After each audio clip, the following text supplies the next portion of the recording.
অতএব আমার বাপ দয়া করে ভাবেন, গুনার নাফরমানি কি বুদ্ধিমান ভেবেন না। অসভ্যতা আধুনিকতা না। নারী বেপর্দা চলবে, নারী অর্ধ উলঙ্গ হয়ে রাস্তায় হাঁটবে, লক্ষ মানুষের সামনে উপযুক্ত যুবক যুবতী হাত ধরে জড়াজড়ি করে হাঁটবে। এটা আধুনিকতা হইতে পারে না, অসভ্যতা, ল্যাংটামি, নোংরামি, অর্ধ উলঙ্গ এটা সভ্যতা না। পৃথিবীর কোন ডিকশনারিতে এটাকে সভ্যতা বলে নাই। সংস্কৃতি মানে কি? কাপড় অর্ধেক খুলে লাও, এটা কোথায় লিখছে, কোন বইতে? আমি কলেজেও পড়ছি, আমি আলিয়া মাদ্রাসাতেও পড়ছি, আমি কওমি মাদ্রাসাতেও পড়ছি। কোন? আমার নাম কর। আমি সরকারি মাদ্রাসা থেকে কামেল পাস করছি, কওমি মাদ্রাসা থেকে দাওরা পাস করছি, কুমিল্লা ভিক্টোরিয়া কলেজ থেকে মাস্টার্স পাস করছি। আপনি কোন? আমি সায়েন্স বিজ্ঞান বিভাগ থেকে দাখিল পাস করছি। আলহামদুলিল্লাহ 1998 সালে সর্বোচ্চ নাম্বার পেয়ে 1 নাম্বার স্ট্যান্ড করেছি, ফার্স্ট স্ট্যান্ড। আলহামদুলিল্লাহ। দাখিলে এসএসসি পরীক্ষা। আপনি কোন? কে বলছে এটা? নারী উলঙ্গ হবে, এটাকে সংস্কৃতি বলে, এটাকে সভ্যতা বলে, এটাকে ভদ্রতা বলবে কেন? এটা অসভ্যতা, এটা অভদ্রতা, এটা অপসংস্কৃতি ছাড়া আর কিছু হইতে পারে না। আল্লাহ তাআলা কোরআনুল কারীমের মধ্যে বলছেন, ওয়া মিন আয়াতিহি খালকুস সামাওয়াত ওয়াল আরদ ওয়া ইখতিলাফু আলসিনাতিকুম ওয়া আলওয়ানিকুম। সূরা রোমের মধ্যে আছে। আল্লাহ বলেন আমার কুদরতের নিদর্শন এই আসমানের সৃষ্টি। আল্লাহ বলে দেখো এটা আমার কুদরতের নিদর্শন, এটা আমি বানাইছি। আল্লাহ বলে দেখো এটা কি সুন্দর বানাইছি। সুম্মার জিইল বাসার, আবার দেখো, ফারজিইল বাসার, চোখ উল্টাইয়া আবার দেখো, আল্লাহ বলছে আবার দেখো, কাররাতাইন, বারবার দেখো বেটা। হাল তারা মিন ফুতুর, কোথাও কোনো ফাঁক ছিদ্র কিছু দেখো কিনা দেখো, এটা আমি বানাইছি। ওয়াল আরদ, আল্লাহ বলেন আমার কুদরতের নিদর্শন এই জমিন, এটা আমি বানাইছি। দেখো এটা এত সুন্দর করে বিছানার মতো বিছিয়ে দিয়েছি, এটা আমি করছি। কে বানিয়েছেন বলে? আপনি বলেন। কতজন তো কত কিছু বোঝে। আমি একদিন একজনের জিজ্ঞাসি যে সব তো আমরা বলি মাটির থেকে বানাইছে, মাটি কি দিয়ে বানাইছে? কথা বুঝেন নাই কথা? মাটি বানাইছে কি দিয়ে? বলে মাটি দিয়ে বানাইছে। তো সব জানে কে? আল্লাহ বলেন আমার কুদরতের নিদর্শন আসমানের সৃষ্টি, আমার কুদরতের নিদর্শন জমিন সৃষ্টি। 3 ওয়াখতিলাফু আলসিনাতিকুম, যে স্পষ্ট কোরআনের আয়াত সূরা রোমের মধ্যে আছে। আল্লাহ বলেন আমার কুদরতের নিদর্শন তোমাদের ভাষার ভিন্নতা। এই যে তোমরা বিভিন্ন ভাষায় কথা বলো, কেউ বাংলা, কেউ ইংরেজি, কেউ উর্দু, কেউ ফার্সি, কেউ হিন্দি, আবার একই ভাষার মধ্যে বিভিন্নতা, বৈচিত্র্যতা, আবার স্বর মানে উচ্চারণের ভঙ্গি ভিন্ন, গলার আওয়াজ ভিন্ন, এটাও ভাষার অংশ। আমরা 5 ভাই, রাত 2টা বাজে আমার বড় ভাই যদি ডাক দেয় দরজার বাহির থেকে, গেট থেকে, মা বললেই মা আমার ঠিকই বোঝে আমার বড় ছেলে মাহবুব। রাতের 3টায় যদি আমি ডাক দেই মা ঠিকই শুনে বলে আমার 3 নম্বর ছেলে আনিস। আওয়াজ পর্যন্ত ভিন্ন। আল্লাহ বলেন গলার স্বর ভিন্ন, আওয়াজ ভিন্ন, জবানের এই ভাষার ভিন্ন। আল্লাহ তাআলা বলেন এটা আমার কুদরতের নিদর্শন। আল্লামাহুল বায়ান, খালাকাল ইনসানা আল্লামাহুল বায়ান।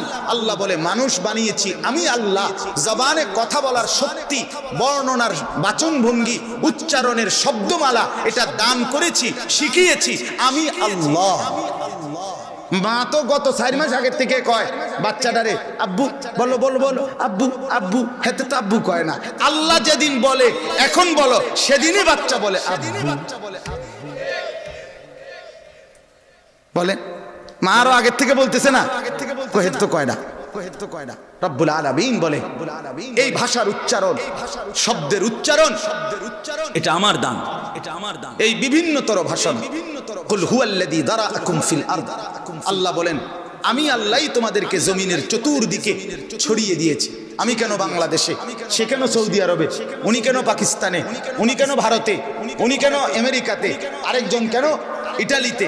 আল্লাহ বলেন এই যে বিন্যস্ত সাজানো এটা আমি করেছি। কে করেছে? আল্লাহ করেছে। ইলাইহি তুহশারুন, আল্লাহ বলে আবার একদিন সকলকে আমি আমার কাছেই জমা করে ফেলব। চমৎকার কথা, চমৎকার কথা মালিক সুন্দরভাবেই বলে দিছে। তাহলে ওয়াখতিলাফু আলসিনাতিকুম, ভাষার ভিন্নতা, এই যে ভাষার কথা আল্লাহ কোরআনে বলছে। ওয়া আলওয়ানিকুম, তোমাদের বর্ণ মানে রং, গায়ের রং, এই বর্ণের ভিন্নতা আল্লাহ বলেন আমার কুদরতের নিদর্শন।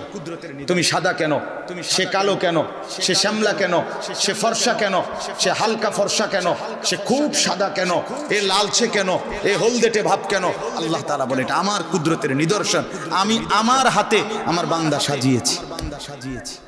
ওয়ালাকাদ খালাকনাকুম সুম্মা সাওয়ারনাকুম, আল্লাহ বলে বান্দা জানো বানাইছি আমি, সাজিয়েছিও আমি।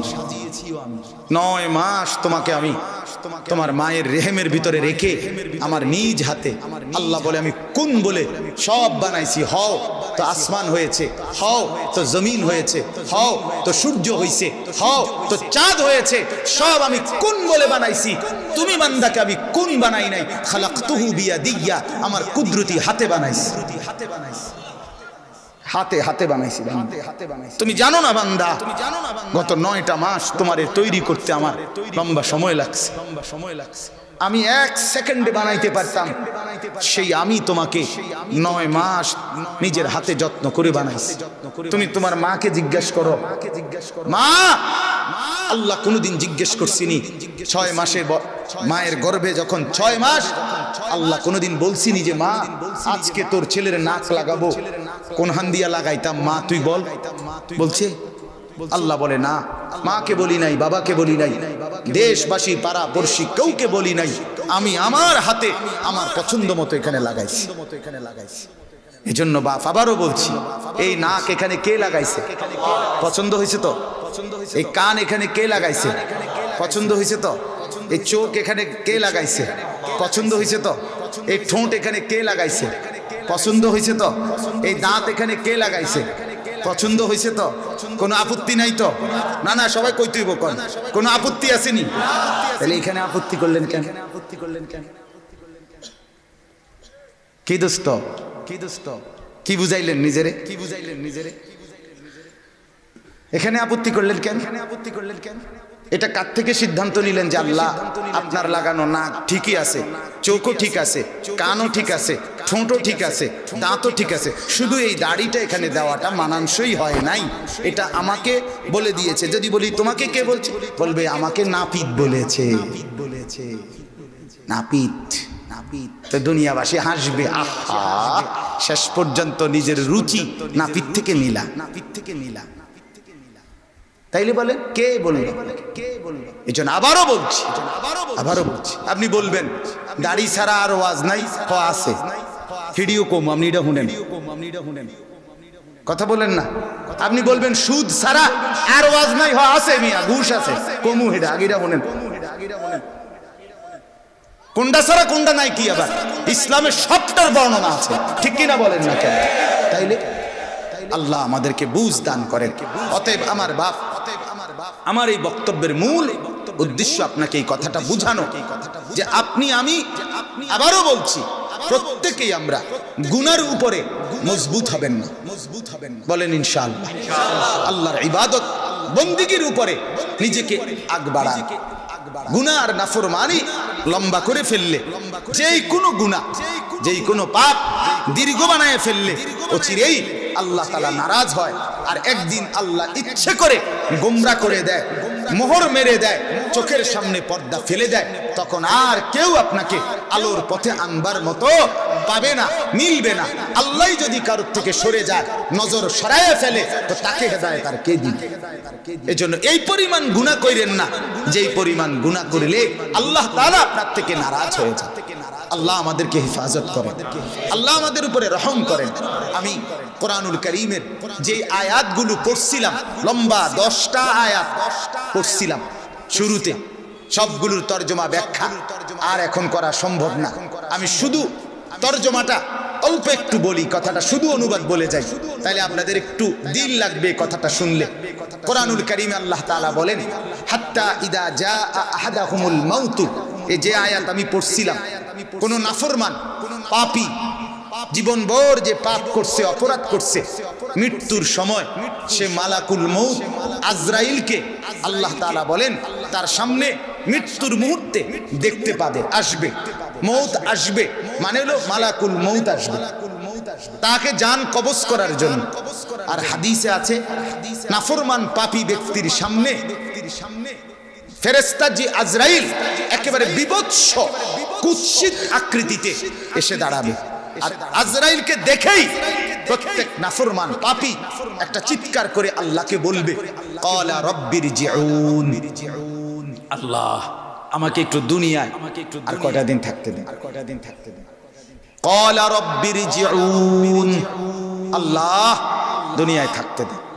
আজরাইলকে একটু সরিয়ে নেন, একটা সপ্তাহ সুযোগ দেন, 3টা দিন সময় দেন, 10টা দিন সময় দেন। রব্বুল আলামিন জিজ্ঞেস করবে নাফরমান, কেন সময় চাচ্ছ?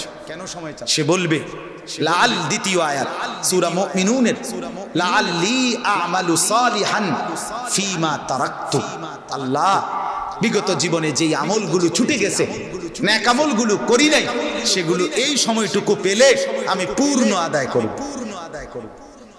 আল্লাহ তাআলা বলবেন কাল্লা, কখনোই না, কখনোই, কখনোই না, কাল্লা, কখনোই না। না ফরমান, মালাকুল মউতকে সামনে নিয়ে আসলে আমি আর কাউকে সুযোগ দেই।